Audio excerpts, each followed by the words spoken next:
Hey y'all, today we are going to look at the Barber Pro Beard Straightener. Now, unlike other combs that come in a box that look like they're supposed to be unisex, this is very clearly a picture of a man on the box, and then a picture of a skull with a beard, which, aside from being anatomically incorrect, clearly indicates it is for men. So luckily we got that. Short unboxing, then we're going to plug it in, turn it on. It comes with a very nice crushed velvet carrying case, which is how I carry all of my beard combs around. And then taking it out, first look, it's small. This is more of a travel size. This is more something you take with you somewhere. And it seems good enough. It's got tines on the side, appear to be like they're going to bend early, and I can say that because this one's already bent. Other than that, it's got a good ergonomic connection on it. So we're going to plug this in. We're going to see how long it takes to heat up, and then we're going to get to the next part. Okay, as we're heating it up, I set it up to the highest temperature setting, which I think is 300 and something degrees. But what I've noticed is something different than on a lot of the other ones, and it's going to be a little bit of flicker there. The LED display is slowly climbing to show it getting warmer. That was just an interesting little thing that I thought I'd highlight as we're heating up. In addition, I'm going to read this off while we're waiting. The temperature guide is actually very nice. It talks about the default level. It says if you have thin, damaged, or fine hair, you want to put it between 120 and 160 degrees Celsius. If you have normal hair, between 160 and 200. Or if you have coarse, curly, thick hair, you'll want to put it between 200 and 220 degrees Celsius. Mine's heating up to 300, so I'm not really sure what that says, but we're going to see how that works. It also does go into, I thought this was very helpful, it does go into detail in the manual that you should wash your hair and beard thoroughly with gentle shampoo, drying it with a clean towel. Do not use a hairdryer. And of course, that's because you don't want your hair to be completely dry when you put your hair through one of these. So mine's getting pretty close. I forgot what I set it to now, but it's over 310 degrees and counting.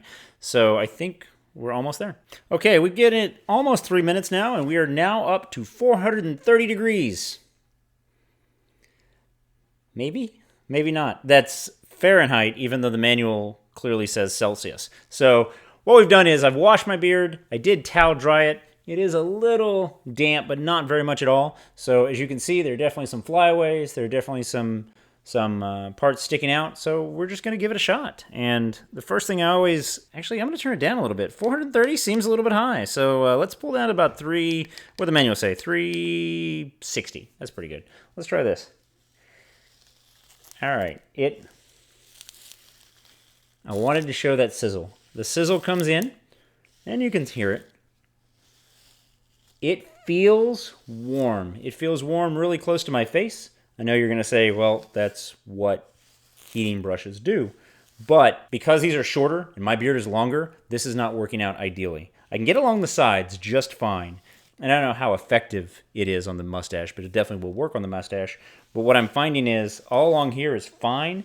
Once I get to about this far down, maybe 2 inches from my chin, now it's getting a little more unwieldy. It's finding all of that moisture that was there before, and you can kind of hear that burning off. You can kind of hear the sizzle.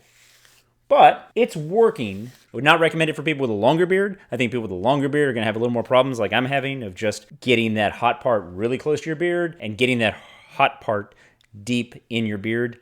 I don't love that part, but it has a removable top, I guess. But what I do like about it is it's small, it's compact. If I traveled with a beard straightener, I'd probably travel with something like this, so I think it's good for that size. I think it works out pretty well. I'm just not thrilled about a couple of the aspects, mostly because of the shorter tines. It doesn't work on my longer beard. It works. I shouldn't say that. Let me take that back. It works. It just doesn't work as ideally as I'd like it to. For all that's worth, I hope that helps. Thanks for watching, and I hope that this helps in some way. If so, please hit that like and subscribe. It helps a lot. Thanks. Cheers.